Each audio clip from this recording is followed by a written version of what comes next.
Bonjour à tous, on se retrouve aujourd'hui donc pour un premier 12-14 de l'année 2026 qui sera consacré à l'état du mal logement et notamment en Isère. Peut-être les rappels pour laisser le temps aux personnes d'arriver.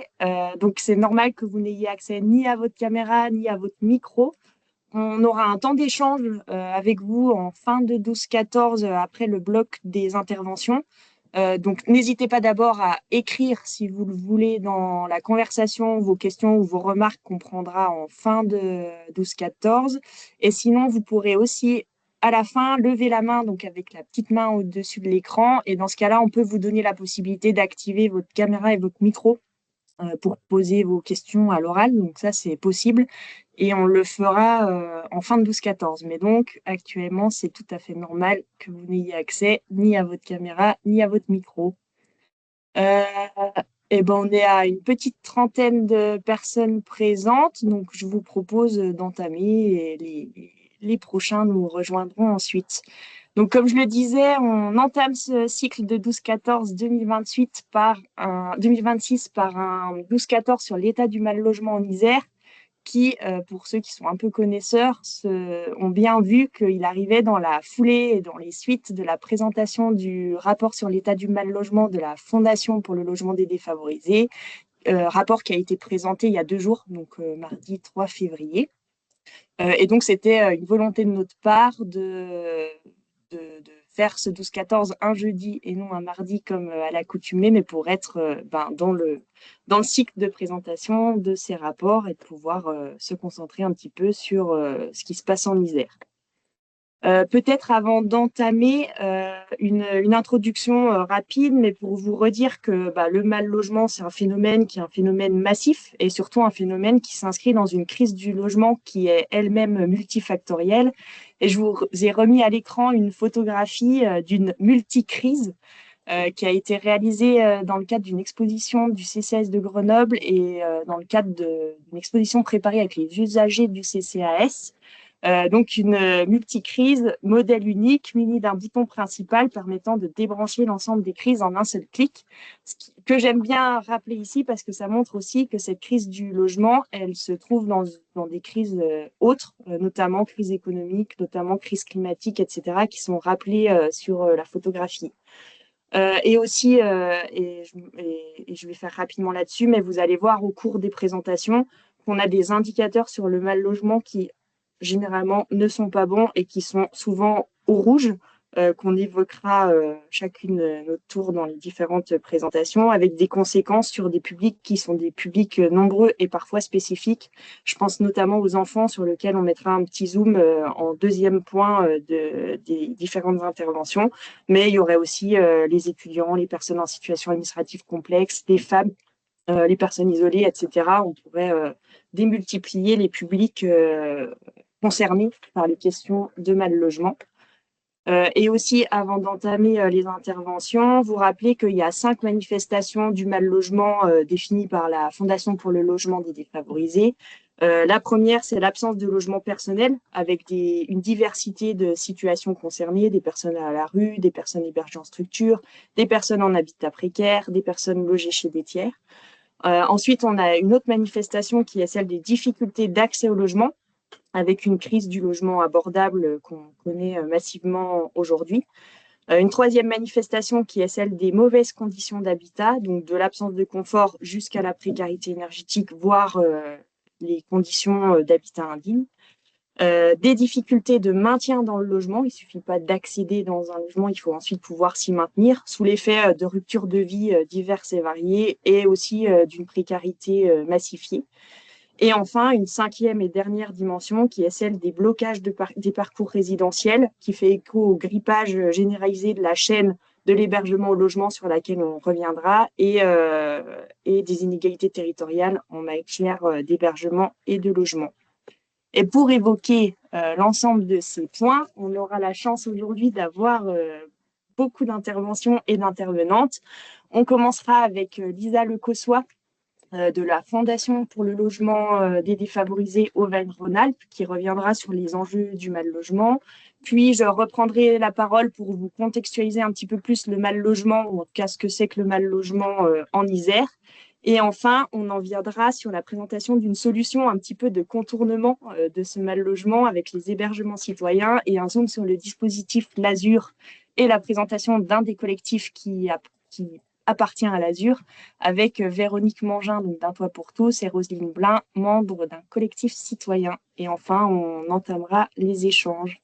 Et du coup, je passe la parole tout de suite à Lisa. Bonjour. Excusez-moi, mais je trouve que le son n'est pas bon du tout. Ça résonne énormément. Je ne sais pas si je suis la seule. Alors moi, ça va bien chez moi. Bon. Et Anne-Laure me dit aussi que c'est bon, donc a priori, ça doit être pas trop mal pour, pour les gens. Ouais, de mon côté, c'est bon aussi, j'ai l'impression. Vous m'entendez bien aussi? Ouais, super. Ouais, Bonjour à toutes et à tous. Moi, du coup, je suis Lisa Lecossois, je suis chargée de mission à l'agence Auvergne-Rhône-Alpes de la Fondation pour le logement. Donc, on est basé à Lyon, mais on couvre tout le territoire, là où le siège de la Fondation, lui, il est basé à Paris. Donc, pour commencer, comme Marie commençait à le dire, dans la suite de la présentation du rapport sur l'état du mal-logement au niveau national, qui est présenté chaque année et réalisé par le service des études de la Fondation, donc au siège, et qui est disponible en ligne, que vous pouvez retrouver en ligne. Moi, je me disais que je pouvais peut-être commencer par relayer quelques grands constats et quelques données clés qui ont été présentées au niveau national à avoir en tête parce qu'elles donnent quand même un ordre de grandeur de la dégradation du mal logement en France et de la crise qu'on traverse. Euh, donc le premier constat, c'est le constat d'un tableau social qui continue de s'assombrir, avec un nombre record de personnes qui sont touchées par le mal logement. Donc il y a eu plusieurs chiffres qui ont été partagés pour mesurer un peu l'ampleur de la situation. Il y a 350 000 personnes qui sont aujourd'hui sans abri en France, 900 personnes qui sont mortes à la rue, selon les dernières données du collectif Les Morts de la rue dans l'année.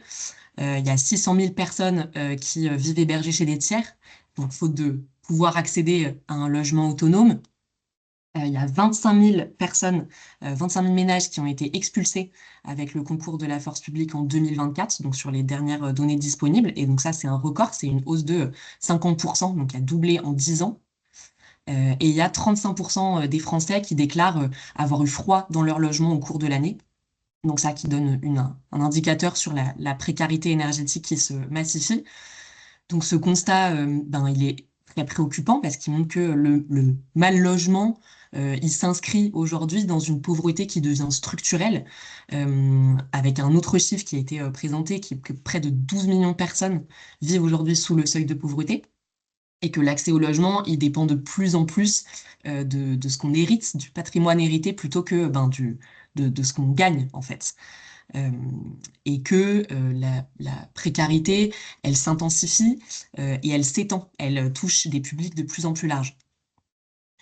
Autre constat, c'est que face à cette réalité qui est extrêmement dure, le contexte politique, lui, il est très terne également, avec l'année 2025 qui a été marquée par une forte instabilité politique et budgétaire, on n'apprend rien, sans vision claire ni cap clair en matière de logement, et donc sans réponse publique qui suivent suffisamment derrière, avec l'hébergement d'urgence qui est saturé, la prévention des expulsions qui est très affaiblie, la production de logement social qui est en forte baisse, alors que les demandes, elles explosent partout.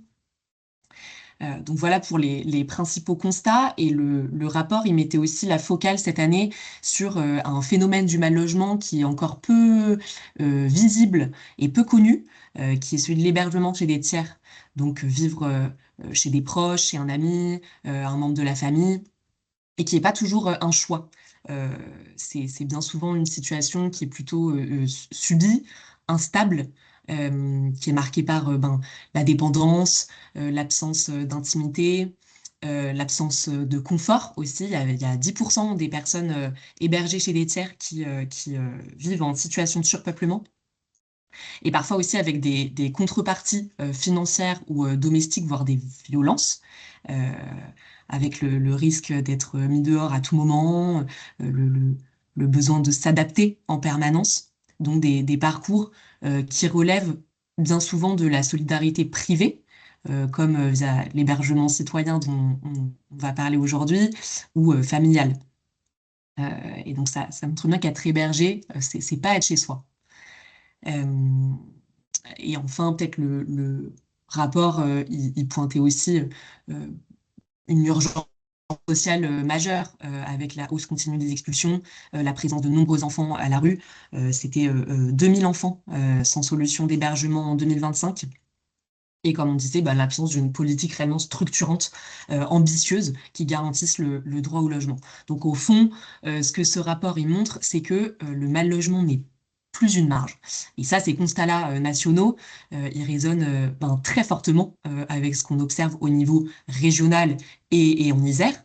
Euh, et du coup, c'est ces liens entre les dynamiques nationales et les réalités locales qu'on peut continuer à explorer ensemble aujourd'hui.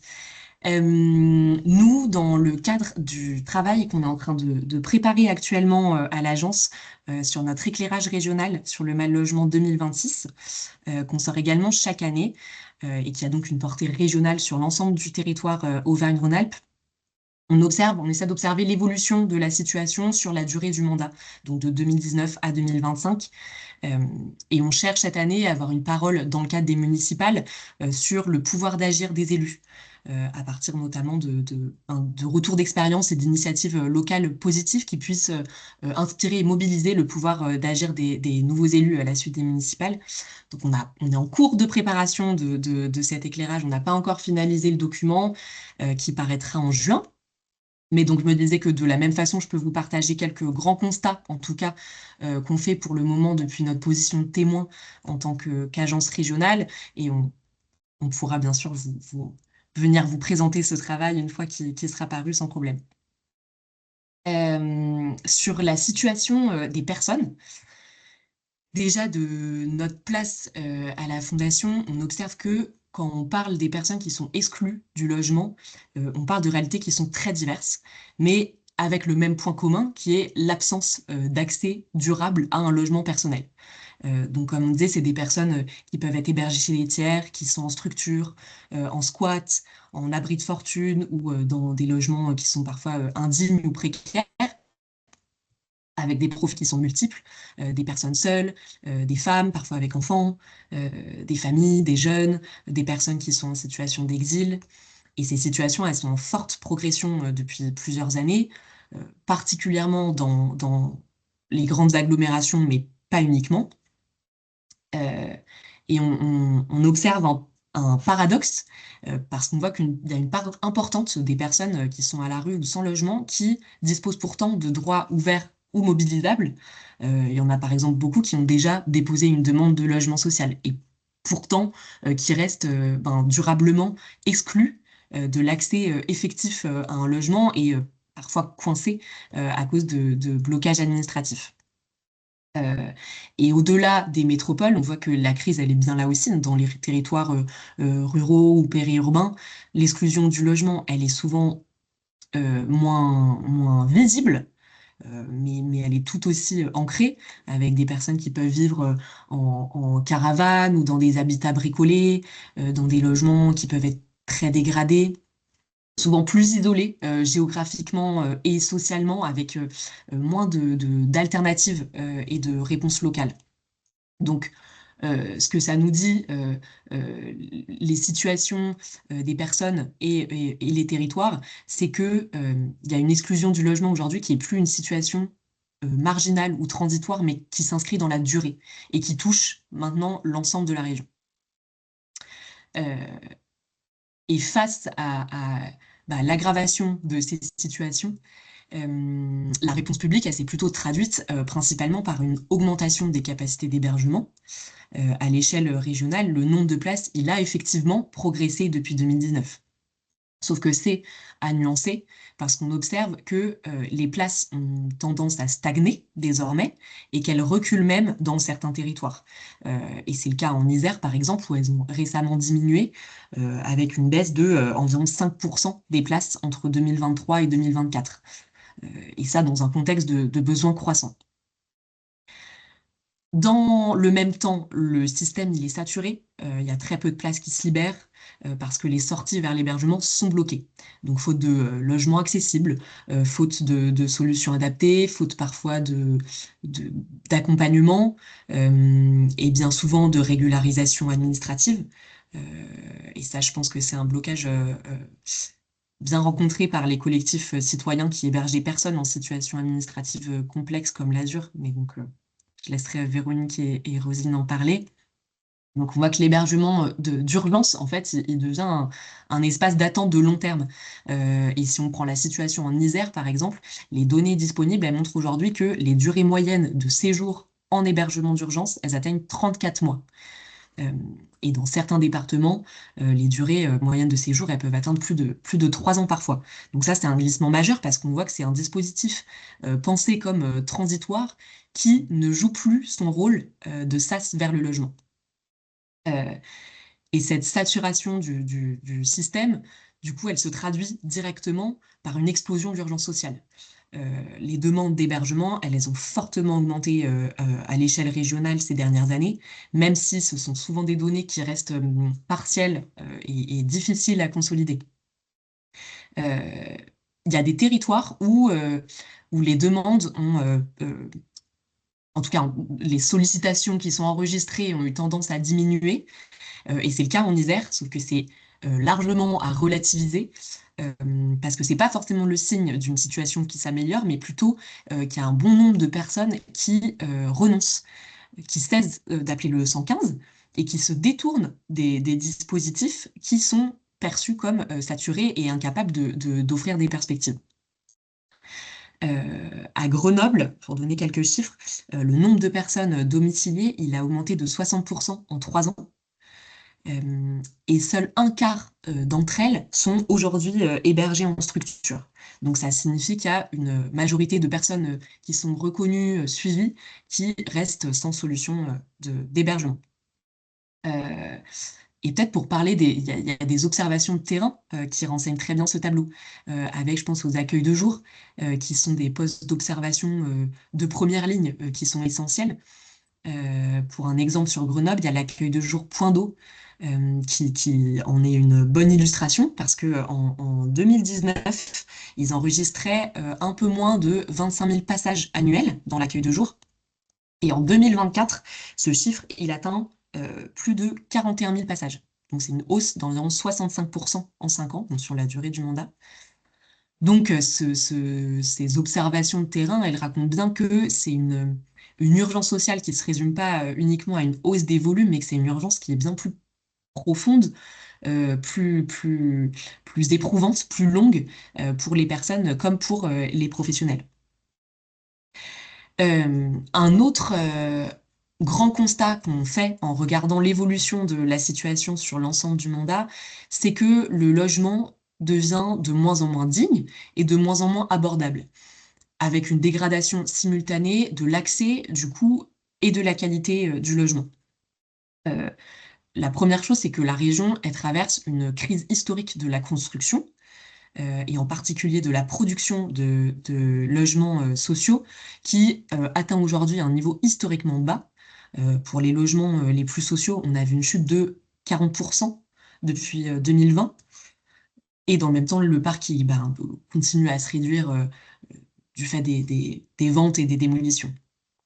Cette baisse, elle touche en particulier les territoires qui sont les plus tendus, donc le Rhône, l'Isère, l'Ain et les Savoies, donc là même où les besoins finalement sont les plus forts. Donc le résultat, c'est que la file d'attente s'allonge de fait, qu'il y a un nombre de demandeurs qui augmente fortement, alors que le nombre d'attributions, lui, est plutôt en recul.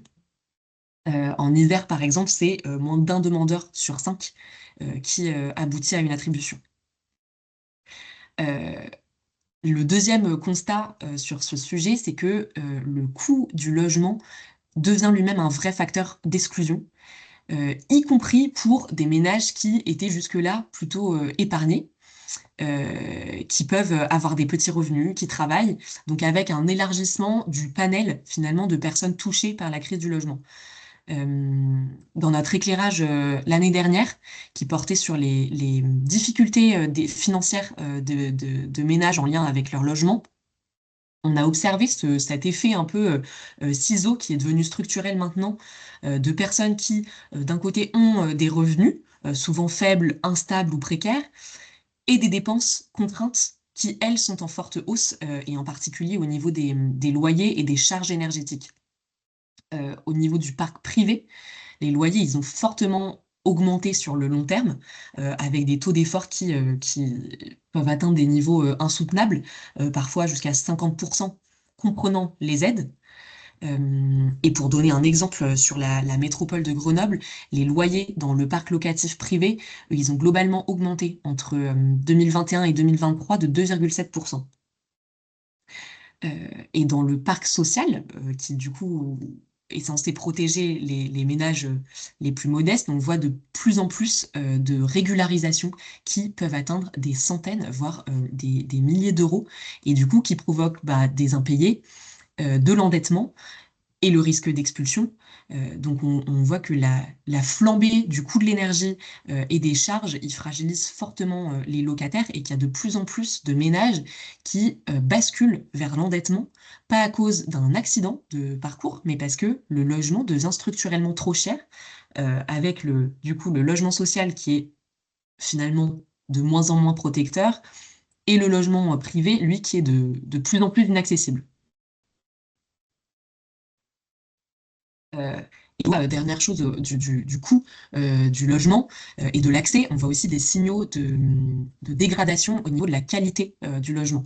Euh, sur de nombreux territoires de la région, il y a les signalements de logements dégradés qui se multiplient sur plein de problématiques, que ce soit humidité, moisissure, de la mauvaise isolation, des nuisibles, des retards de travaux. Parce qu'il y a des programmes de rénovation, notamment de rénovation énergétique, qui avancent, mais à un rythme lent. Et donc, ça maintient en attendant des ménages dans des logements qui sont énergivores, coûteux à chauffer, et parfois qui sont néfastes pour la santé.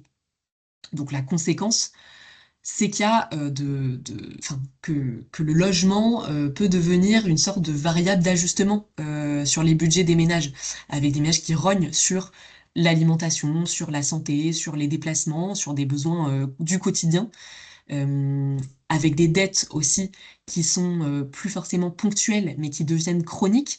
Et ça, c'est ce qu'on avait observé dans notre éclairage l'année dernière, qui portait une analyse à travers les aides de détresse qu'on a à l'agence, qui peuvent venir en soutien de ménages en impayés, sur les situations d'endettement des ménages qui se retrouvent en fait asphyxiés et pris au piège du coût et parfois de la mauvaise qualité de leur logement. Et face à tout ça, on voit que les politiques publiques du logement, elles peinent aujourd'hui à être à la hauteur des besoins, que ce soit au niveau de la production de logements sociaux, de l'accès au logement, du DALO, du logement d'abord, de la prévention des expulsions, ou aussi des filets de protection comme les FSL. On voit que les dispositifs de droit commun existants, ils laissent aujourd'hui encore beaucoup d'angles morts et de personnes sans solution. Et face à du coup ces défaillances, euh, il y a des citoyens, des collectifs et des personnes concernées elles-mêmes qui prennent le relais en développant des réponses parallèles, un peu hors des cadres. Par exemple, face à la saturation des dispositifs d'accueil ou d'hébergement, il y a des réponses informelles qui se multiplient. On voit aussi à Grenoble avec l'occupation de bâtiments vacants, des habitats précaires, de l'hébergement chez des proches, des abris bricolés. Et dans ce contexte-là, des collectifs citoyens, associatifs ou d'habitants se mobilisent eux-mêmes pour accueillir, héberger et accompagner ces personnes qui sont laissées en marge du droit commun. Et ça encore, je pense que Véronique et Rosine en parleront mieux que moi, mais c'est une action qui est fondée sur la proximité, euh, sur la continuité, sur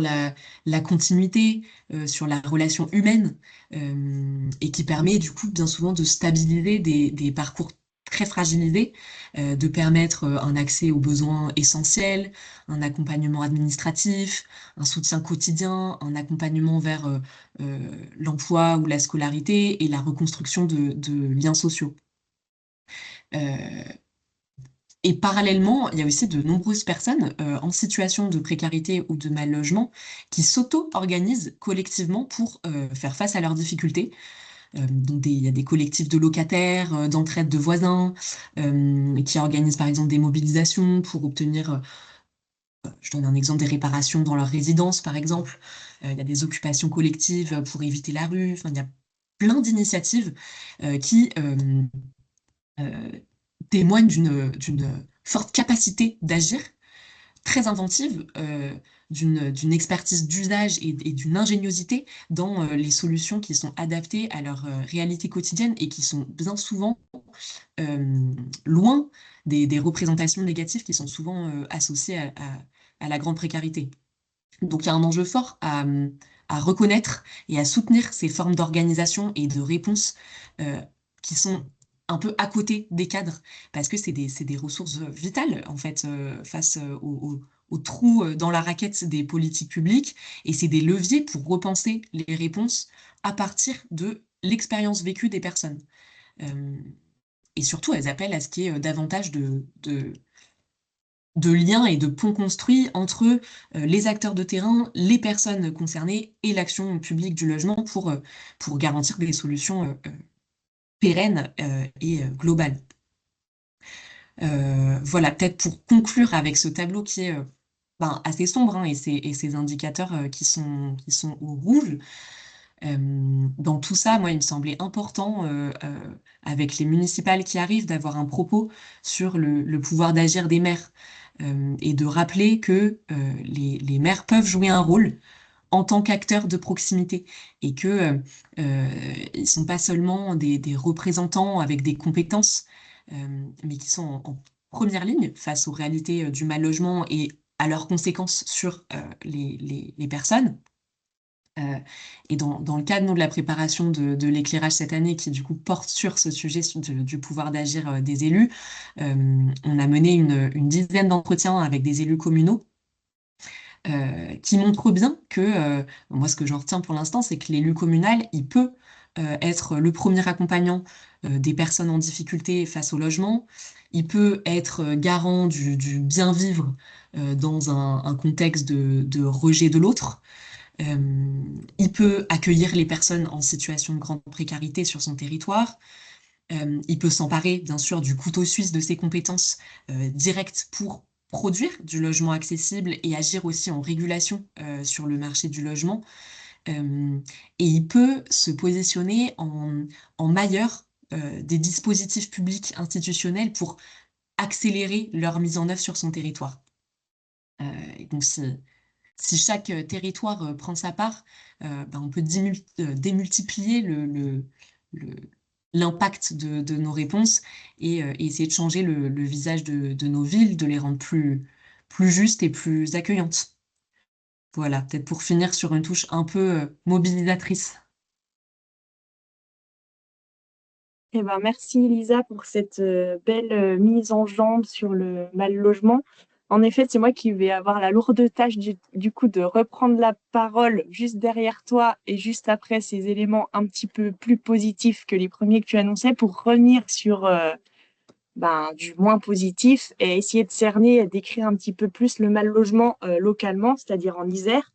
Je vous ai préparé une présentation en deux temps. Un premier temps avec des données chiffrées et donc plus du quanti. Et un deuxième temps où on reviendra plutôt sur les conséquences du mal logement sur la vie d'un public bien particulier qui est les enfants hébergés chez des tiers. Donc là, une approche beaucoup plus qualitative à partir d'entretiens qu'on a pu mener avec des parents et enfants hébergés chez des tiers. Sur la partie quantitative, vous allez voir à chaque fois, elle est construite un peu de la même façon, c'est-à-dire que je balaye les grands enjeux qui ont déjà été pour certains évoqués par Lisa, et ensuite je vous donne quelques chiffres clés sachant que, en raison du temps restreint de la présentation, j'ai fait le choix de vous présenter certains indicateurs plus que d'autres. Il y en aurait beaucoup d'autres qui serviraient à préciser les tendances, mais là, l'idée, c'est vraiment de vous donner un peu des bases quantitatives sur ce phénomène du mal-logement. Sur l'absence de domicile personnel, ça a été déjà bien rappelé par Lisa notamment, donc ça recouvre de nombreuses situations que l'on évoquait déjà, donc personnes sans abri, personnes en habitat précaire, personnes en hébergement temporaire en structure, et les personnes qui sont hébergées chez des tiers, alors de façon contrainte. Et ça me permet aussi de dire que d'un point de vue d'observateur ou d'observatrice, et notamment d'un point de vue données chiffrées, c'est toujours difficile d'avoir un recensement quantitatif complet et exhaustif de ces différentes situations.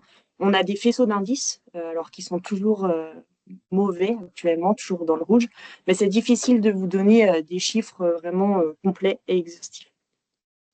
Elisa l'a rappelé, en France, on a quand même 2 morts par jour, des conséquences de la vie sans domicile personnel, sachant que parmi ces décès, on a compté 24 enfants en 2024. En tout cas, le collectif des morts à la rue a compté 24 enfants en 2024. Pour en venir donc aux chiffres que je voulais vous mettre en avant. Alors, ça me permet aussi d'évoquer les difficultés qu'on peut rencontrer dans l'observation et notamment celle de trouver, entre guillemets, les bonnes données. Et là, vous en avez 2 qui sont devancées par un petit panneau attention et c'était pour vous dire que c'est des données qui sont issues du recensement de la population, donc sur les personnes sans abri ou en habitation mobile et les personnes hébergées chez des tiers.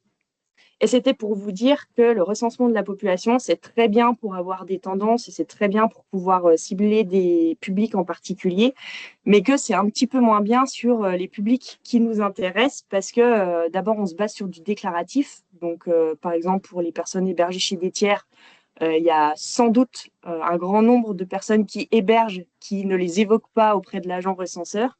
Et puis, ça permet aussi de redire que c'est une méthode de recensement qui n'est pas toujours adaptée à la population hors logement, qui est une population mobile et qu'on a du mal, du coup, à cerner. Mais ça me paraissait quand même intéressant de vous remettre ces différents chiffres. Alors, à prendre avec de grandes pincettes, mais pour s'en faire une idée. Donc, on aurait sur le département de l'Isère un peu plus de, on va dire un peu moins de 2000 personnes sans abri ou en habitation mobile, c'est-à-dire des personnes à la rue, en caravane ou en aire de gens du voyage, par exemple. On a aussi un peu plus de 2000 places d'hébergement d'urgence sur le territoire et 2400 places dans le dispositif national d'accueil, donc qui vise à accueillir les personnes qui sont demandeuses d'asile notamment. Et enfin, un petit peu plus de 12 000 personnes de plus de 20 ans qui seraient hébergées chez des tiers, hors tiers qui seraient les parents de ces personnes-là. Mais encore une fois, ça vous donne plus une photographie et des grandes tendances que des données exhaustives et complètes. Sur les difficultés d'accès à l'habitat, donc Lisa l'a déjà rappelé, mais ça me paraissait important de le redire. On a une tension à l'entrée et de l'hébergement et du parc de logement social qui est importante et de plus en plus importante, avec des demandes qui sont de plus en plus nombreuses, des attributions derrière qui n'arrivent pas à suivre et des agréments notamment de logements sociaux en berne ces dernières années. On a aussi une faible mobilisation du parc privé au profit des ménages pauvres et une difficile mise en œuvre du droit au logement opposable, donc le DALO, et du droit à l'hébergement opposable, le DAO.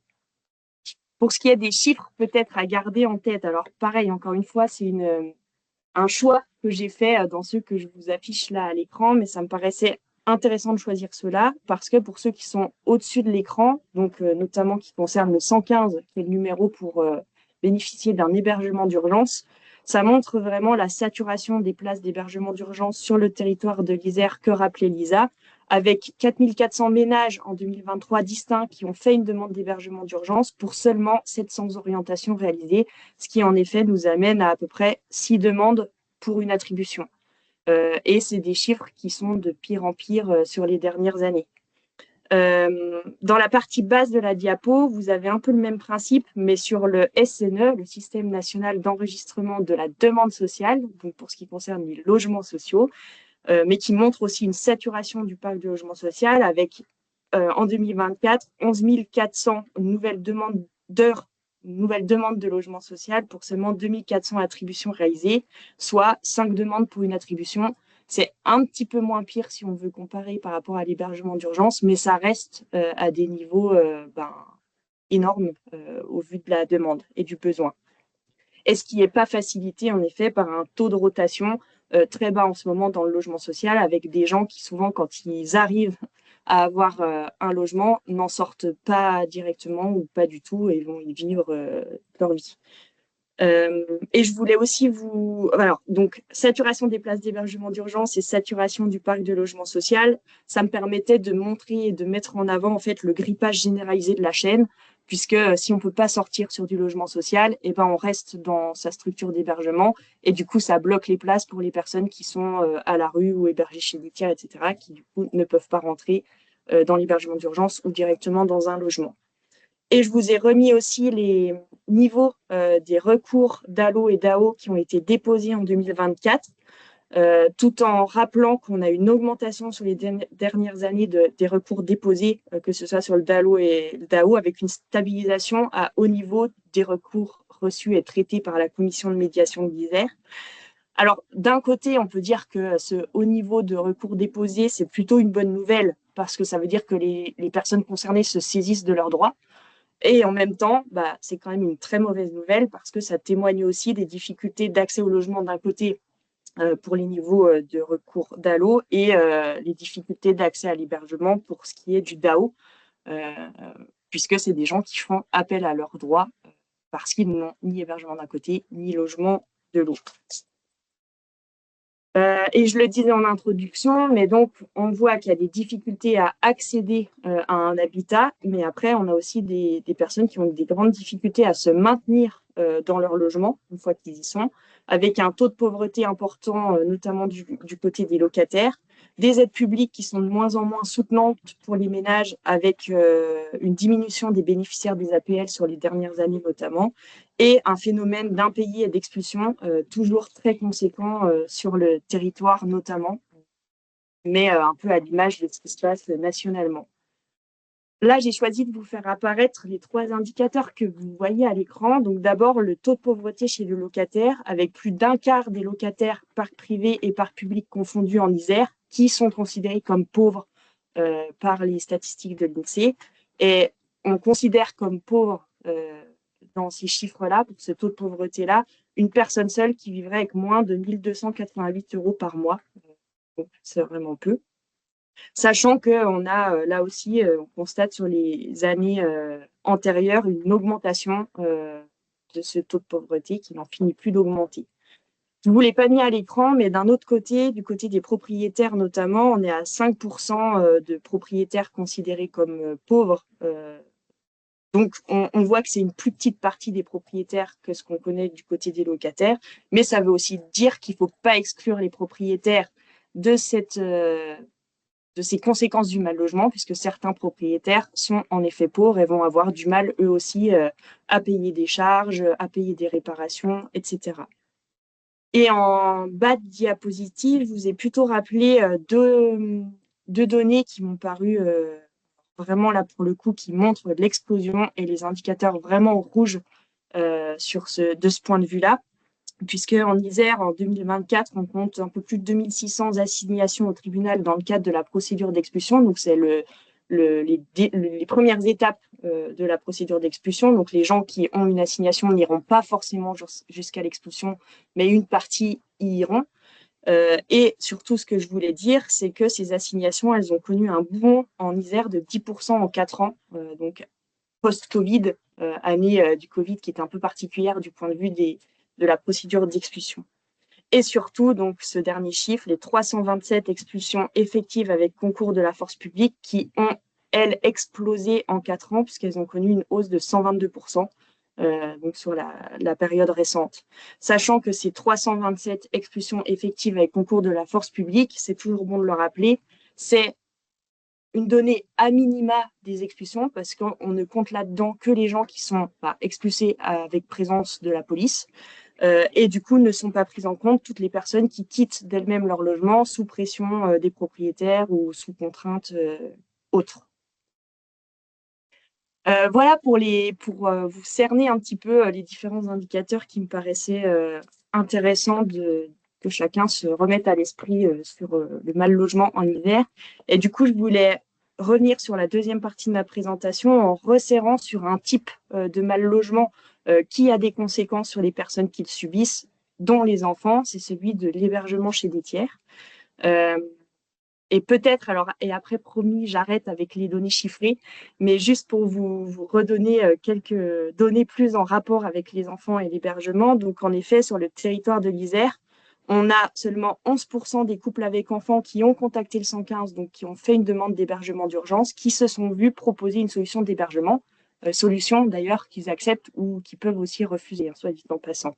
Mais 11% seulement des couples avec enfants avec une proposition d'hébergement et un petit peu mieux du point de vue des familles monoparentales, mais seulement 20% pour elles avec une proposition d'hébergement d'urgence après un appel au 115. Ce qui veut dire dans ces deux chiffres qu'on a quand même des enfants qui restent régulièrement à la rue malgré des demandes répétées d'hébergement d'urgence auprès du 115.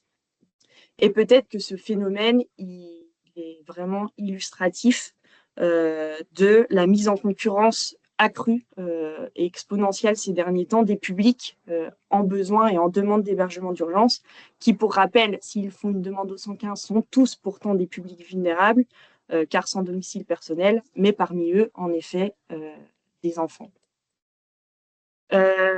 Ce que je voulais commencer par dire, c'est que l'attente d'une solution qui ne vient pas pour combler un besoin essentiel de mise à l'abri, donc c'est ce fameux appel au 115 par les parents des enfants, sans solution, il est totalement intégré par les enfants eux-mêmes qui en sont des témoins journaliers et quotidiens, et ça va générer chez eux du stress, de l'angoisse et des traumatismes probablement à long terme, notamment quand les conséquences de cette attente sont désastreuses au sein du foyer.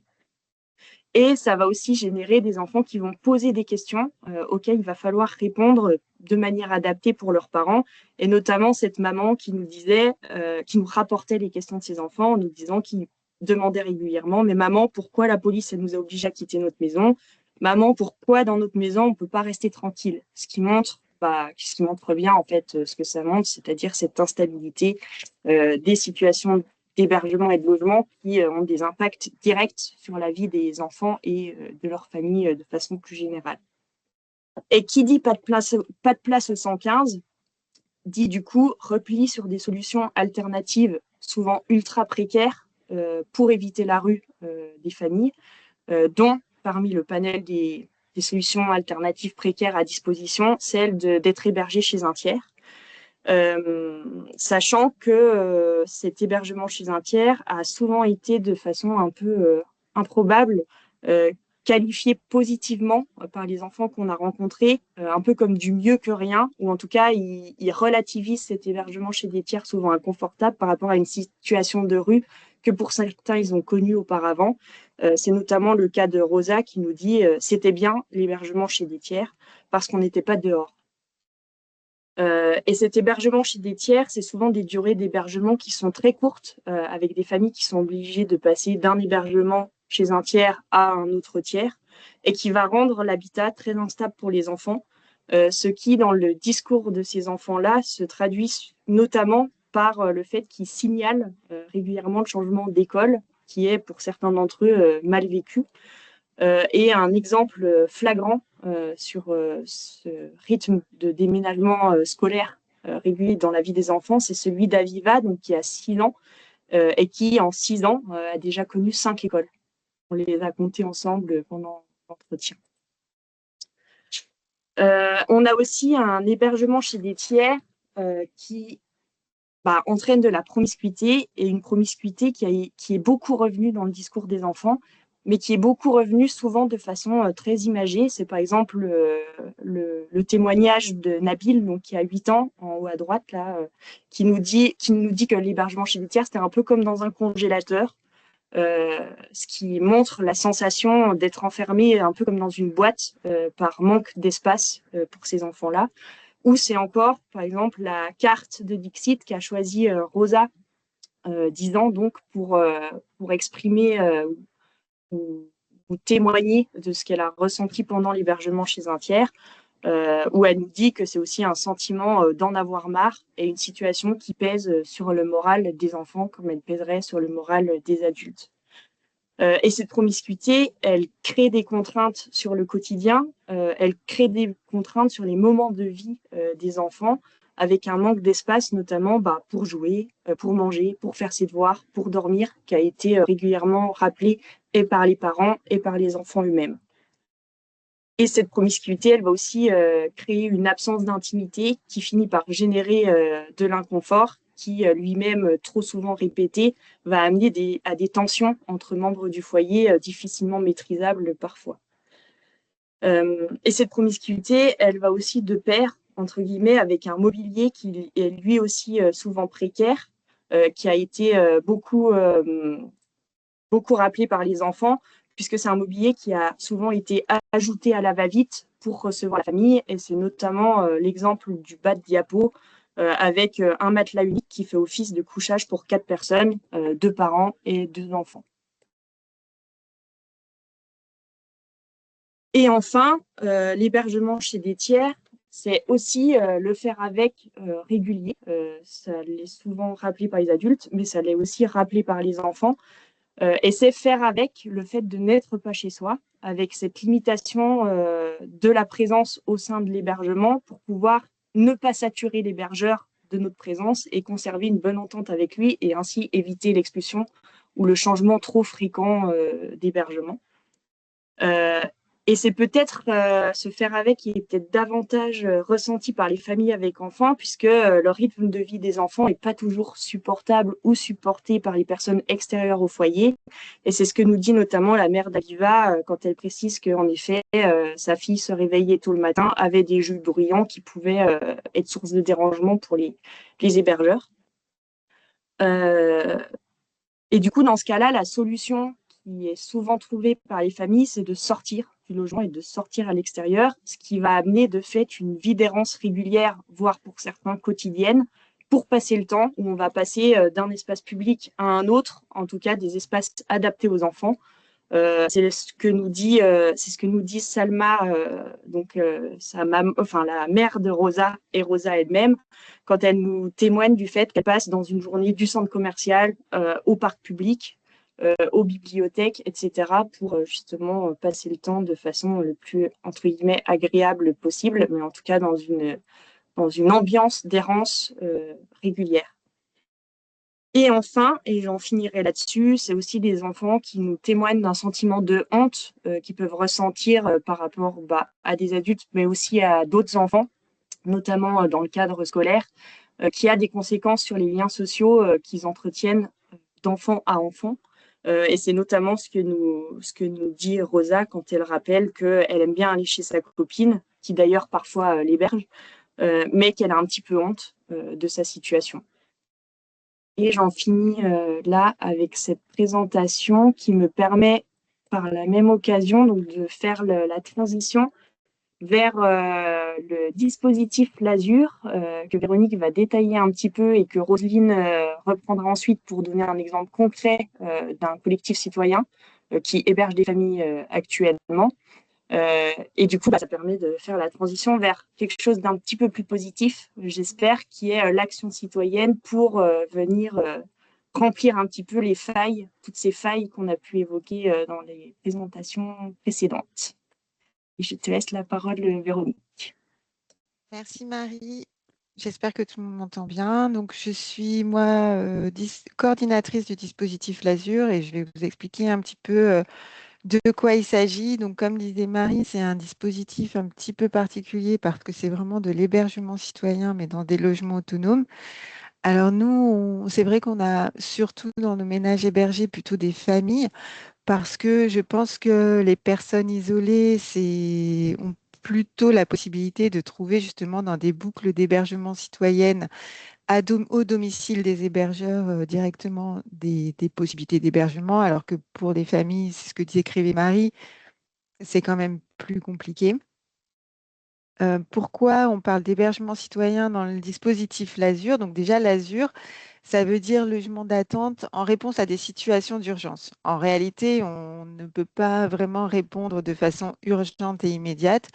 parce que souvent, on s'adapte vraiment à la situation des ménages qui sont hébergés par le dispositif. Et donc, la mise en place est très euh, personnalisable et en tout cas va prendre un petit peu de temps avant que, quand on reçoit un collectif de citoyens qui nous expose la situation d'un ménage, on puisse lui apporter une solution. Donc, ce n'est pas vraiment du traitement en urgence, mais c'est vraiment les situations qui nous semblent être dans l'urgence. Donc, ça se passe de la façon suivante. C'est vraiment un collectif de citoyens qui s'adresse à un toit pour tous, qui connaît le ménage. Alors, comme disait Marie, ça peut être parce que parfois, c'est des collectifs qui hébergent déjà chez eux les ménages et en fait, c'est plus possible de continuer de la sorte. Ça peut être aussi, comme disait Lisa, plutôt de la connaissance, des relations sociales, amicales, familiales qui ont pu se mettre en place avec les ménages. Donc, par exemple, des parents d'élèves qui constatent dans une école qu'il y a des enfants scolarisés dans la même classe que leurs enfants qui dorment à la rue. Ça peut être aussi des citoyens qui, sur un même quartier, vont constater des personnes qui sont à la rue et qui vont s'associer, alors un même quartier, une même ville. Voilà. Et puis, il y a aussi quand même de la solidarité familiale un peu lointaine où des personnes qui arrivent et qui connaissent quelqu'un. Et puis, c'est les personnes qui sont déjà arrivées il y a un petit moment qui vont mettre en place des collectifs pour pouvoir héberger ces nouveaux ménages. Donc, j'insiste un peu là-dessus. Pourquoi? Parce que ce n'est pas les personnes qui s'adressent directement à nous. Si les personnes s'adressent directement à nous, nous, on ne peut rien faire parce que l'association Un Toit pour tous prend en charge dans ce dispositif son fonctionnement. Et je vais vous montrer tout à l'heure qui sont les collègues qui s'occupent de tout ce dispositif. Mais par contre, on ne prend pas en charge le logement. Et vraiment, c'est les collectifs qui financent le logement, les fluides, enfin toutes les charges liées au logement. Donc, comment ça marche concrètement? Euh, je parle de collectifs de citoyens, mais ça peut être aussi des associations, hein. On travaille aussi avec des associations d'accueil de demandeurs d'asile, comme par exemple la PARDAP, ou des associations qui sont en lien avec l'ADA, l'accueil des demandeurs d'asile, et qui, pour le coup, là, connaissent pas directement les familles, mais vont avoir un temps avec eux d'accompagnement au quotidien important. Donc, il y a quand même cette notion vraiment de solidarité, de fraternité, d'accueil de l'autre. Et finalement, ce sont les collectifs qui s'adressent à Un Toit pour tous en disant, voilà, quel est le contexte, cette famille, dans ce cadre-là, qui est composée de deux parents, trois enfants, par exemple, qui sont scolarisés, les enfants, à l'école, je dis n'importe quoi, en paire, enfin peu importe. Et qu'est-ce qu'on peut mettre en place pour cette famille? Donc, il peut y avoir des problématiques de santé à prendre en compte, il peut y avoir tout un tas de choses. Donc, on va déjà aborder avec les collectifs de citoyens la question de la faisabilité. Euh, pour une famille de cette composition, par exemple, on va aller rechercher un T4, ça va être 10 000 € pour une année. Selon la situation administrative du ménage, ça peut être plus ou moins long. Est-ce que le collectif va être OK pour s'engager sur 5 ans à 10 000 € l'année? Donc, ça représente quand même 50 000 €. Donc, trouver des dons pour financer un logement à 50 000 € pour un ménage et en même temps passer peut-être la moitié de son temps à faire de l'accompagnement au quotidien vers l'accès à la santé, vers toutes les démarches. Euh, Vraiment, je connais des collectifs qui sont très, très forts en droit des étrangers aujourd'hui et c'est vrai, c'est un vrai, vrai, vrai engagement. Et ça, Roselyne en parlera tout à l'heure bien mieux que moi. Donc, si le collectif, après cette rencontre, dit non, mais en fait, c'est trop d'engagement, je n'y vais pas, c'est OK. Et on peut l'aiguiller, l'orienter, le conseiller pour essayer de trouver d'autres pistes alternatives. Et une fois qu'on est parti, qu'on signe une convention de partenariat ensemble, on va se mettre en recherche d'un logement. Alors là, on recherche des logements le moins cher possible parce qu'on se doute bien que de toute façon, ça va être la question de la solvabilisation, de la recherche de financement va être une problématique récurrente pendant tout le temps où la famille est hébergée. Donc, on se met en lien avec nos collègues bailleurs, on se met en lien avec des propriétaires privés qui parfois sont solidaires. Il peut y avoir des collectifs qui viennent déjà avec un logement identifié. Essayer de trouver aussi des logements auprès de l'EPFL, donc des logements vraiment pour de l'habitat transitoire qui sont mis à disposition avec des coûts très modérés, des loyers bas et des coûts modérés. Et on prête vraiment une attention à l'étiquette énergétique malgré tout du logement, parce qu'on sait très bien que si le loyer est bas, mais que derrière, il y a des forts coûts pour le chauffage dans le logement, ça va être difficile pour les collectifs de pouvoir l'anticiper. Donc ensuite, quand on a trouvé le logement, on peut faire entrer la famille dans ce logement et là, on va signer une convention tripartite et il va y avoir des réunions très, très régulières ensuite entre le ménage, le collectif et un toit pour tous. Et on sait qu'on est parti ensemble pour plusieurs années. Donc on va se voir pas mal de temps. Pour nous, les sorties positives du dispositif L'Azur, c'est quand la situation de la famille s'est stabilisée, donc que la situation administrative est OK, qu'il y a une régularité de séjour, que les droits sont ouverts, que la famille peut soit glisser dans son logement, donc il y a un glissement de bail, la famille reste dans son logement mais prend le bail à son nom, soit on va travailler avec elle le relogement. Et puis après, on voit aussi qu'il y a des sorties qui se font ailleurs quand les familles ont un autre projet et quand elles trouvent de l'emploi, elles veulent se rapprocher de leur travail et donc c'est OK. En tout cas, on a permis de lui apporter toute la stabilité pour pouvoir aller inventer autre chose. Marie, si tu veux passer, merci. Donc vraiment, c'est un temps long de l'hébergement et de l'accompagnement. C'est pas quelque chose qui se met pour 7 jours, un mois, comme on a vu tout à l'heure. On sait que selon le statut administratif des ménages à l'entrée, ça va être des situations un peu compliquées. Ce qui est important en tous les cas, c'est on propose des solutions pour des ménages qui n'ont pas trouvé de solution dans le droit commun. Donc, soit qui n'ont pas trouvé de solution dans les dispositifs d'hébergement d'urgence, des dispositifs pour demandeurs d'asile, ou évidemment, bien sûr, qui n'ont pas tous leurs droits ouverts pour pouvoir accéder à du logement. On va vraiment pas, l'idée, c'est vraiment pas que l'Azur se substitue au droit commun. L'idée, c'est vraiment de venir en complément d'un manque dans le droit commun. Donc, quand les personnes sont rentrées dans l'Azur, quand les ménages sont rentrés dans l'Azur, il y a plein de choses qui se mettent en place. Nous, notre action à Un Toit pour tous, elle va être de soutenir l'action des collectifs en leur apportant de l'expertise sociale. On a des permanences juridiques aussi, donc de l'expertise pour tout ce qui est droit des étrangers, en assurant pour eux la gestion locative du logement, le suivi budgétaire, la gestion de leurs dons, parce qu'on peut mettre en place pour eux les campagnes de dons, ce qui permet aussi qu'ils puissent bénéficier de reçus fiscaux enfin, pour leurs donateurs. Par contre, l'accompagnement au quotidien se fait par les collectifs. Et c'est pourquoi on a vraiment mis en place un suivi très régulier avec les collectifs et les ménages pour voir si tout suit son cours de façon un peu normale. Que les dossiers, les dossiers de régularité se constituent, les rendez-vous éventuellement à la préfecture sont en cours, qu'il y a un avocat qui est là aussi, qu'au niveau de la santé, tout est OK. Enfin voilà. Donc il y a quand même des points qui sont faits de façon très, très régulière. Et puis aussi pour les collectifs, parce que j'en ai parlé très rapidement tout à l'heure, parce que je pense que Roselyne va revenir dessus.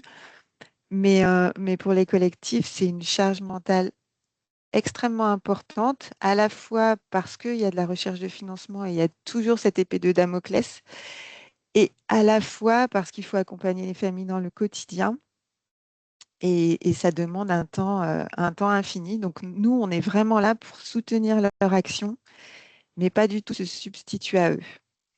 Et donc, les conditions de sortie, c'est vraiment, comme je disais tout à l'heure, la situation administrative et l'accès aux droits. Et aujourd'hui, c'est un vrai enjeu parce que c'est beaucoup plus compliqué pour des familles d'obtenir leur régularité, leur régularisation. de séjour. Et de ce fait, les sorties sont moins importantes. Donc aujourd'hui, je vais y revenir après, mais on est financé, nous, et je reviendrai aussi tout à l'heure sur les financements.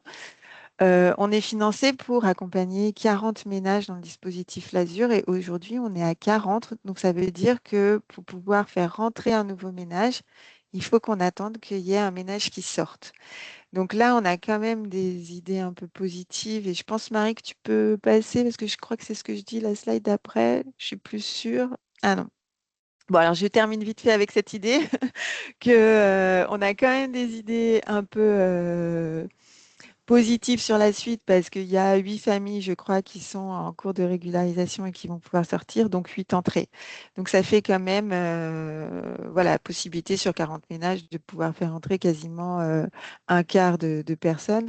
Mais par contre, ce qui est clair, c'est qu'il y a une vraie diminution en 2023-2024. Je crois qu'il y avait entre 10 et 12 sorties par an et là, en 2025, c'était 6.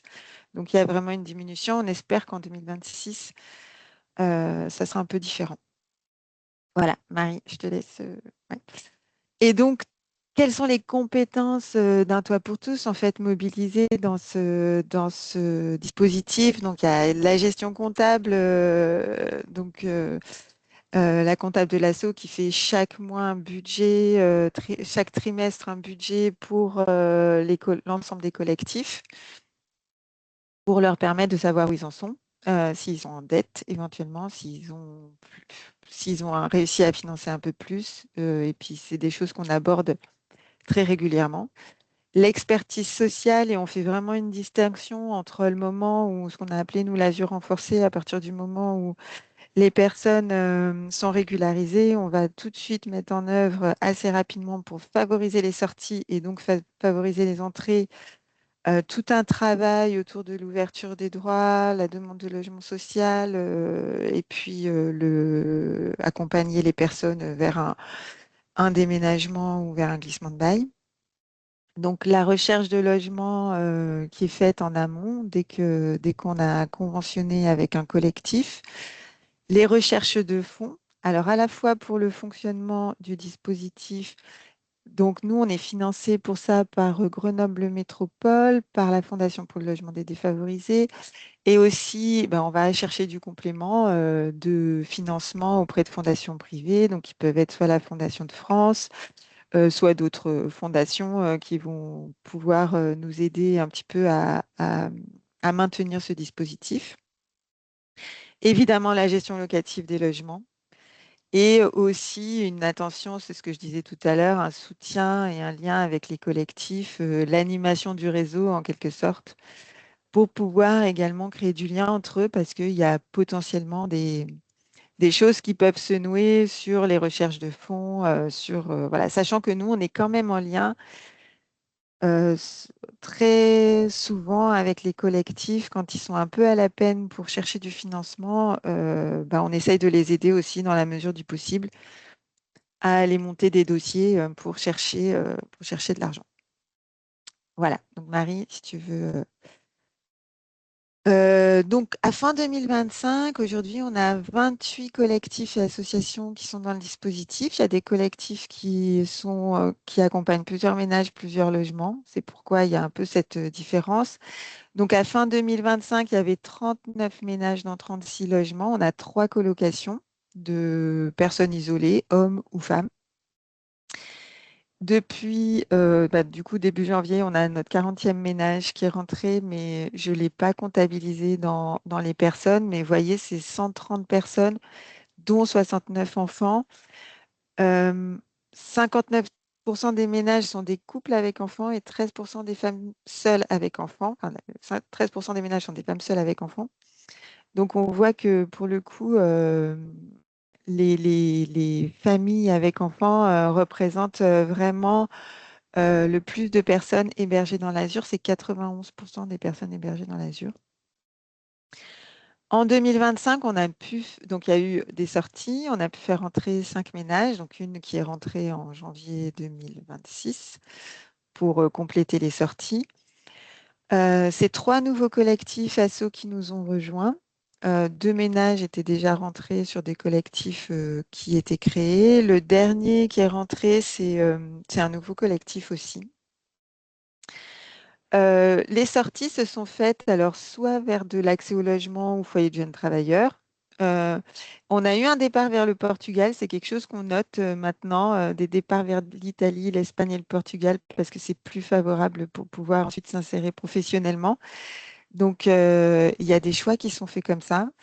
Et il y a aussi eu des déménagements vers d'autres régions avec un passage vers des logements plutôt en sous-loc dans un premier temps. Donc, vraiment autre région de France hein, pour des questions d'accès à l'emploi. Voilà.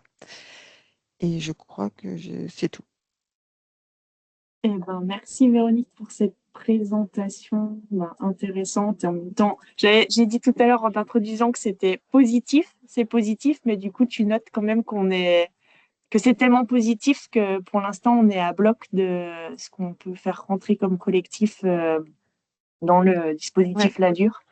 Ouais, c'est Euh, la première fois vraiment, pardon, juste je reprends, c'est la première, enfin maintenant on est obligé de dire, ben là il n'y a plus de place. C'était pas forcément quelque chose qu'on avait l'habitude de dire et rappeler dans 3 mois, dans 4 mois, dans 5 mois et on verra parce qu'on ne gère pas de file d'attente.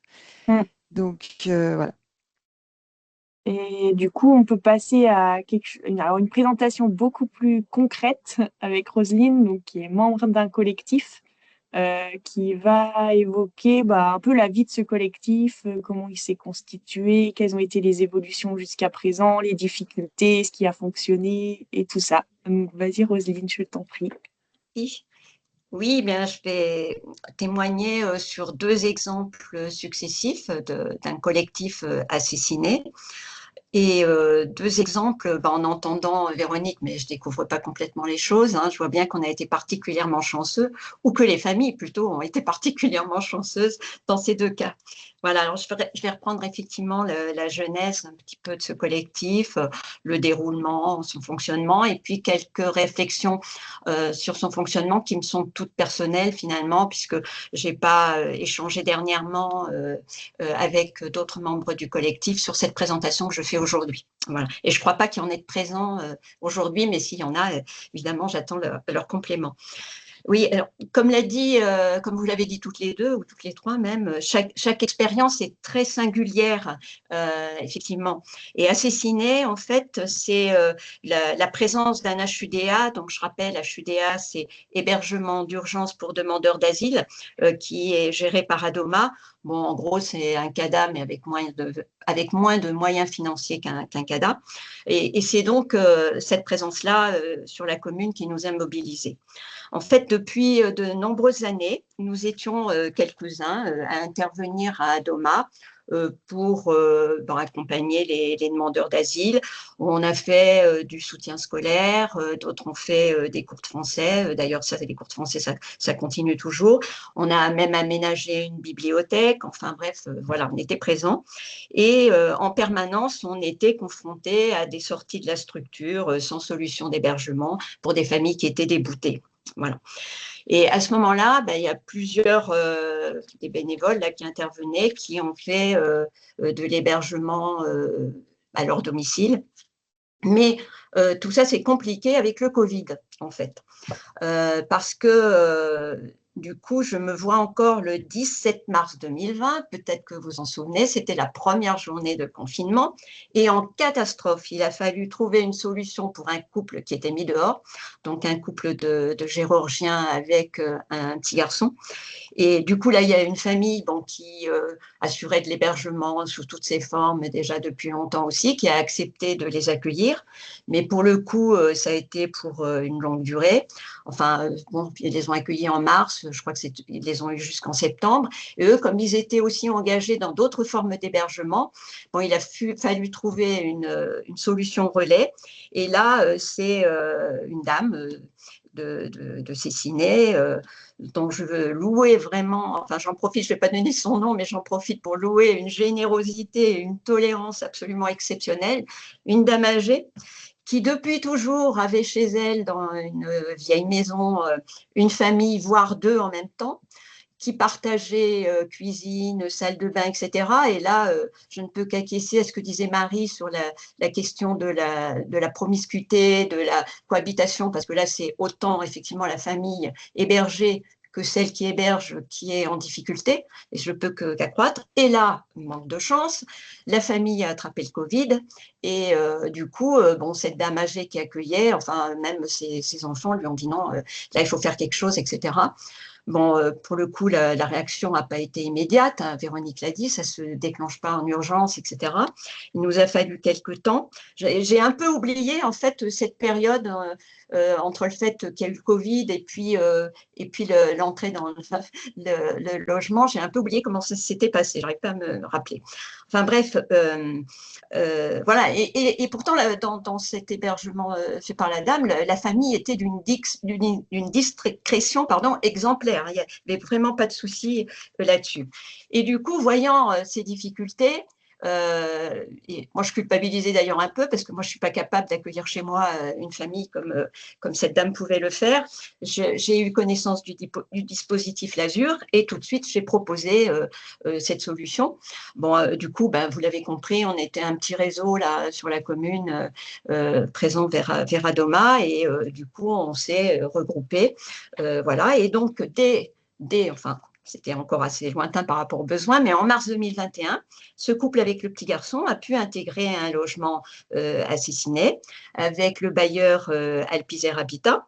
Alors, un T3 était suffisant et comme l'a dit Véronique, bah, c'était une recherche aussi de bas coût, etc. Et donc, bon, c'était dans un immeuble pas très moderne, mais enfin qui convenait, hein, avec un loyer et des charges faibles. Alors, monsieur travaillait au noir dans une entreprise de déménagement, donc il avait quelques ressources. Madame, non, ne travaillait pas, mais du coup, le collectif a payé le loyer, mais les charges ont été assumées complètement par la famille. D'ailleurs, bon, je le dis tout de suite, j'avais prévu de le faire après, mais si cette famille, elle a été accueillie 2 ans, là, je passe une étape, mais sur ces 2 années, il y a eu 10 000 euros de frais de loyer et charges et la famille a financé 1 550 euros sur ces 10 000 euros, donc 15%. Voilà. Alors, à leur niveau, aucun problème d'intégration.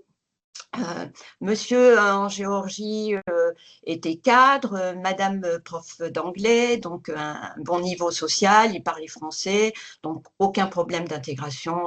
Madame tout de suite a participé aux associations, à une association de parents d'élèves, a fait du bénévolat, enfin vraiment complètement intégrée, donc c'était vraiment pas un souci. Le collectif a vraiment pas été impliqué énormément. Bon, évidemment, donc au niveau financier, je l'ai dit, mais après, même au niveau de l'accompagnement, ben, il n'y en avait pas. Et rester en revanche des relations amicales, ben, ces relations, elles étaient évidemment en lien avec l'accueil de notre amie là, qui les avait accueillis, et puis une autre qui était très présente, et c'est elles qui ont vraiment fait on va dire, l'accompagnement amical et qui était quand même nécessaire pour une famille qui était quand même en difficulté. Voilà. Alors, du coup, ce L'Azur, il a duré 2 ans au mois près, hein, de mars 2021 à mars 2023. Date à laquelle la famille a pu récupérer ses papiers. Monsieur avait du travail dans l'entreprise de déménagement, il a obtenu un CDI avec ses nouveaux papiers. Et madame, elle a trouvé du travail dans l'animation périscolaire sur la commune de Cessiné. Donc vraiment une intégration parfaite. Bon, alors évidemment, elle aspire évidemment à des postes plus valorisants, mais bon, elle se satisfait de ça. Pour l'instant, c'est déjà pas mal. Donc du coup, là, il a pu y avoir un glissement de bail, et ils sont d'ailleurs toujours dans ce logement. On va dire vraiment une réussite totale, alors qui a complètement répondu aux objectifs du L'Azur, à savoir vraiment le besoin de logement, hein, parce que pour le reste, ils se débrouillaient à peu près. Et au point qu'aujourd'hui, presque 3 ans après, je vois que leurs témoignages assez exemplaire, figure encore sur le site d'Un Toit pour tous pour illustrer le collectif L'Azur. D'ailleurs, si vous pouviez quand même changer, parce que bon, la famille n'a jamais dit que c'était gênant pour eux, mais enfin, peut-être qu'il faudrait passer à une autre, si je peux me permettre. Voilà. Alors, voilà, donc, par la suite, alors du coup, donc, on avait ce petit groupe dans le collectif. Et puis, en fait, ça s'est terminé, je vous l'ai dit, en mars. Et les membres du collectif ont dit, bon, ben, on ne veut pas reprendre tout de suite, on verra après l'été, après les vacances, parce que pour tout vous dire, à l'exception d'un, on est tous des retraités, on est tous des vieux, etc. Donc voilà, l'été, il y avait les petits-enfants, etc. Du coup, on s'est réunis à nouveau à l'automne 2023. Et là, on n'avait pas de demande spécifique de l'HUDA et on n'avait pas connaissance de familles en difficulté, mais on en a profité pour redéfinir nos critères. Parce que, en fait, pour la première famille, bon, ça s'est imposé, hein, mais là, donc, on a voulu établir des critères. Alors, ça va illustrer ce que vient de dire Véronique, puisque nous, notre choix, ça a été de dire, pour nous, c'est à l'évidence une famille avec des enfants. Hein. Donc, ça rejoint les statistiques que tu as évoquées, Véronique. Voilà. Et deuxième critère prioritaire, c'était de dire il faut qu'il y ait un lien avec la commune, notamment une fréquentation, par exemple, du centre social, voilà, qui soit connue et qu'il y ait quand même un lien, comme on choisissait aussi d'accueillir plutôt une famille avec des enfants, ben, il y avait le lien évidemment avec la continuité à l'école, etc. Donc, tout ça, ça nous paraissait évident. Et puis, pendant plusieurs mois, ben, on n'a pas eu de demande qui ait émergé. Et du coup, ben, j'ai relancé quand même le collectif en disant, bon, écoutez, c'est peut-être dommage, alors qu'on est volontaire pour contribuer notamment financièrement, est-ce qu'il ne vaudrait pas mieux quand même élargir notre champ de recherche à d'autres communes? Et là, les autres n'ont pas été d'accord.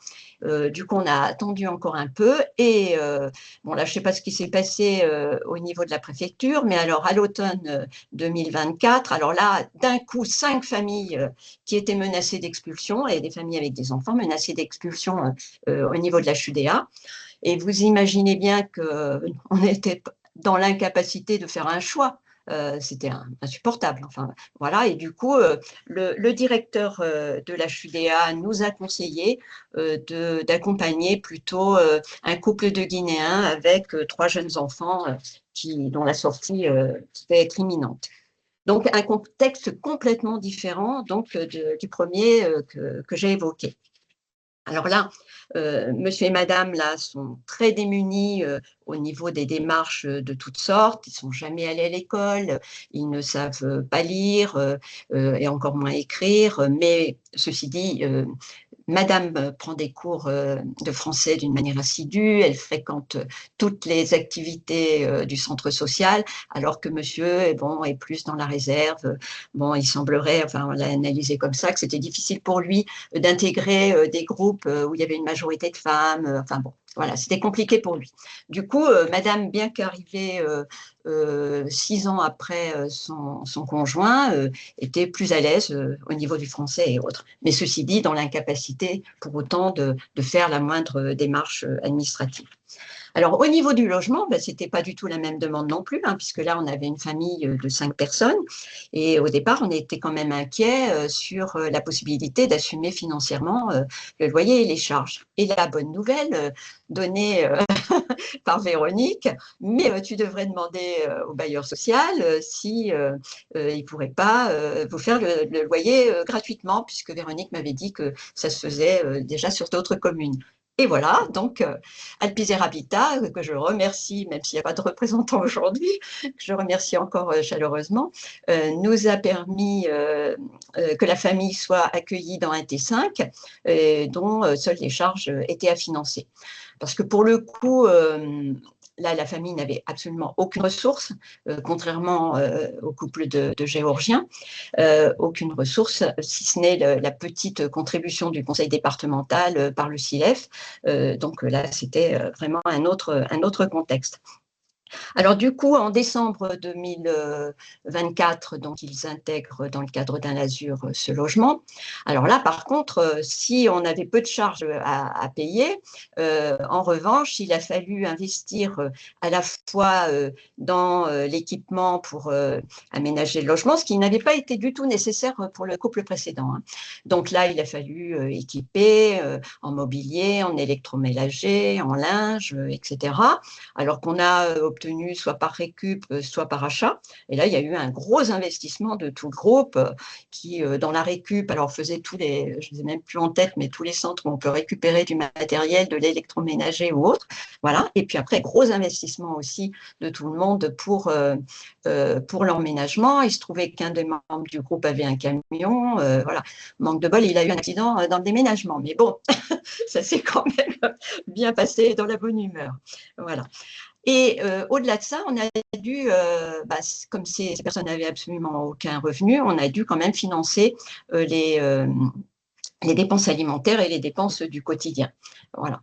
Et ce que j'ai oublié de dire, c'est que monsieur avait une OQTF de longue date, bon, je ne sais plus très bien, bon, je sais que ça se renouvelle, je ne sais plus de quelle façon, mais en tout cas, il en avait une, et madame a eu une OQTF dès l'entrée, au mois de décembre, dès l'entrée dans le logement. Alors, on était quand même particulièrement inquiets pour l'avenir, et là, gros miracle, dès février, alors qu'elle avait eu une OQTF au mois de décembre, en février, elle obtenait le statut de réfugiée. Donc, du coup, changement complet dans l'accompagnement, puisque à ce moment-là, elle a pu prétendre à des prestations sociales. Et à mon grand étonnement et à l'étonnement de tout le monde d'ailleurs, ces prestations, même avec un effet rétroactif de 3 ans. C'était vraiment inattendu. Oui, je vois une question, mais je vais y venir, madame. Voilà, je mets une question sur les dons. Voilà, je vais y venir. Du coup,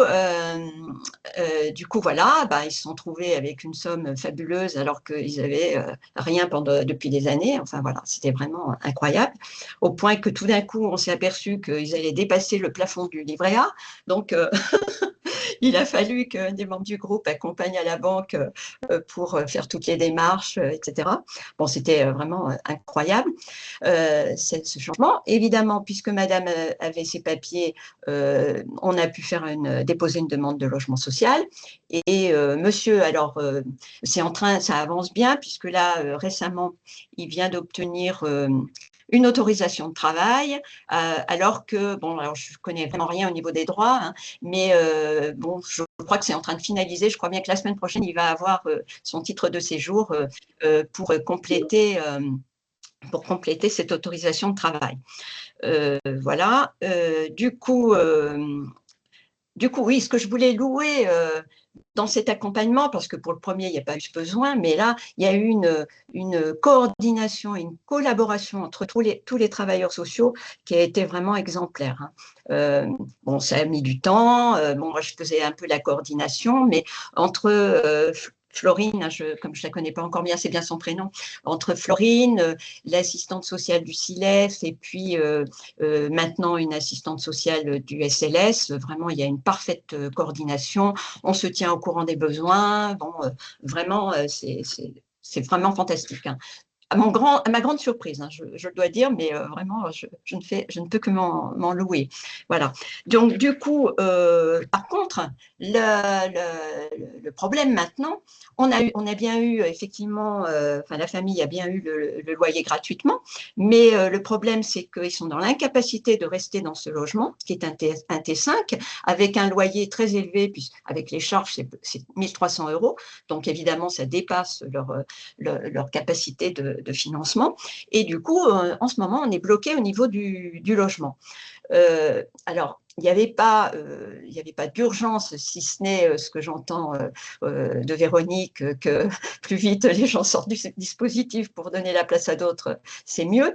Mais nous, on était très inquiets aussi de déménagement, en tout cas à distance, pour cette famille qui a vraiment besoin d'un accompagnement presque de tous les jours. Et puis, avec vraiment un besoin de continuité au niveau de la scolarité, parce que en fait, il y a 3 petites filles, il y en a une à la crèche et deux en primaire et maternelle, mais qui ont de grosses difficultés scolaires. Donc, vraiment, la nécessité de continuité était pour nous évidente. Je vais aller vite parce que on vient de me signaler que voilà, ça va se terminer. Bon, je vais zapper certaines choses. Voilà. Alors, en tout cas, ça évolue bien. Je vais en venir, en fait, à quelques questions. Voilà. Ben, ça a été soulevé par une question écrite, là. Déjà, moi, on me pose souvent la question, mais vous êtes combien dans le groupe ? Mais je ne suis pas capable de répondre à ce genre de questions parce que d'une part, ça bouge. Et puis, au-delà de ça, au-delà d'un noyau de base, si j'ose dire, ben, il y a des dons qui ont été faits en direct à Un Toit pour tous par des personnes que nous ne connaissons absolument pas. Hein. Donc, du coup, bon, quel nombre dire, j'en sais rien. Et ça renvoie à des échanges du groupe sur le niveau d'implication des uns et des autres. Parce qu'en fait, bon, il y a l'implication financière, hein, qui est, bon, ça c'est simple à définir. Et puis après, ben, il y a l'implication au quotidien, comme l'évoquait Véronique. Et là, ben, pour le premier couple avec le petit garçon, ben, vous l'avez compris, c'était la personne qui les avait hébergés et une amie proche qui s'en est occupée. Les autres n'ont fait que contribuer financièrement. Pour le deuxième, bah là, c'est plutôt moi qui ai été présente parce que c'est moi qui connaissais la famille dans le cadre du centre social. J'avais même fait un DAO pour eux. Enfin, j'avais la présence la plus étroite auprès d'eux.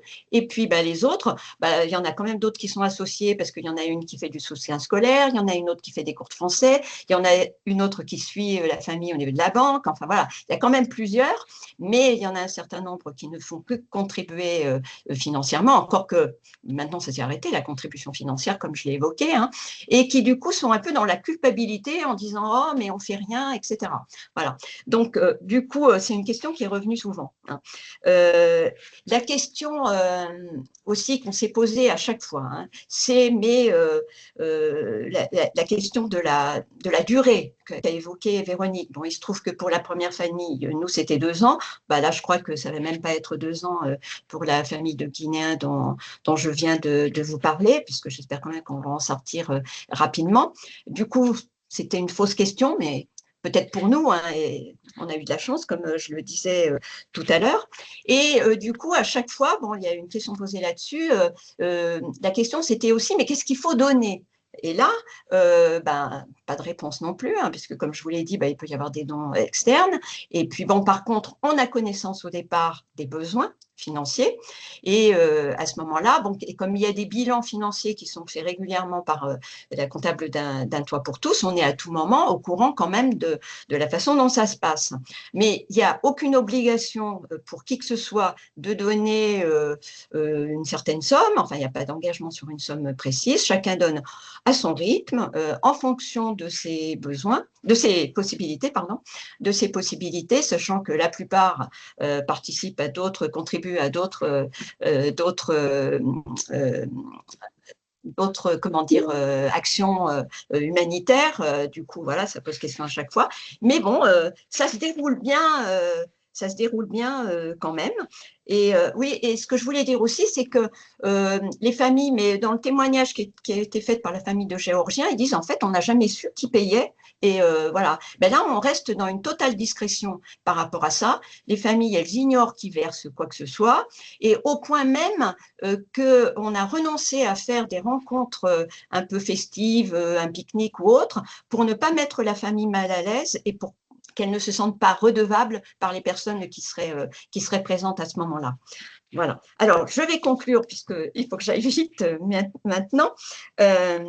Donc, moi, en fait, j'ai envie de rassurer ceux qui hésiteraient à s'engager dans une démarche telle que celle-là, puisque vous avez vu sur la durée, mais on a été chanceux, encore une fois, voilà, ça n'a pas été si long que ça, et on était inquiet encore une fois en raison de notre âge, hein. Et alors que nous ne nous connaissions pas spécialement, je veux dire qu'entre ce petit groupe-là, on n'est pas spécialement amis, mais en revanche, j'ai travaillé la formule, je veux dire que c'est vraiment une responsabilité collective, en toute confiance, qui permet que cela se passe bien, mais ça aussi parce que même si on n'était pas amis, on connaissait les engagements des uns et des autres, et je pense que la confiance, elle est vraiment absolument indispensable pour que le collectif fonctionne bien. Et je terminerai juste pour remercier Véronique, Florine et Sabrina qui est dans la gestion locative, parce que vraiment c'est un accompagnement qui nous soutient énormément, parce qu'on a Véronique, tu en es témoin, on a souvent des questions quand même régulières. Voilà, merci encore. Eh ben, merci Roselyne pour cette intervention. Moi, ce que j'en retiens, c'est d'abord en effet le côté positif de vos deux dernières interventions avec des pratiques qui quand même donnent l'espoir. Et puis on voit que chacun, à sa place de citoyen, peut quand même faire quelque chose contre ce phénomène massif du mal logement. Et ce que je retiens aussi, et peut-être ce qu'il faut repréciser, c'est qu'en effet, c'était un exemple de collectif parmi beaucoup d'autres qui à chaque fois fonctionnent avec des pratiques qui leur sont propres et puis qui peuvent accueillir des publics qui leur sont propres aussi. Mais ce que je retiens, c'est qu'en effet, le collectif, c'est un ensemble vivant qui évolue avec le temps et dans lequel chacun peut prendre un peu un positionnement ou des missions différentes, c'est-à-dire plus appuyer le côté financier, plus appuyer le côté accompagnement ou soutien scolaire des enfants, ou etc. Voilà. Mais en tout cas, j'ai apprécié le fait que vous puissiez, Véronique et toi, vous succéder dans les interventions, parce que ça montre aussi le partenariat qui peut se montrer sur un territoire entre des citoyens, une association, Un Toit pour tous, qui va venir plus en soutien pour la gestion, des bailleurs, notamment sociaux, qui peuvent mettre à disposition des logements, etc. Donc je trouve que ça concluait plutôt bien et positivement ce 12-14 qui, je pense, il n'y a pas de questions dans le chat. Donc, on va le clore maintenant. Si par hasard, vous avez des questions, n'hésitez pas à envoyer vos questions directement sur la boîte générique d'Un Toit pour tous. On essaiera d'y répondre. Mais en tout cas, je vous remercie toutes. Lisa a dû partir avant la fin du 12-14. Mais en tout cas, merci beaucoup pour ces interventions instructives. Et bonne journée à tout le monde. Merci pour votre écoute. Bonne journée. Bonne journée.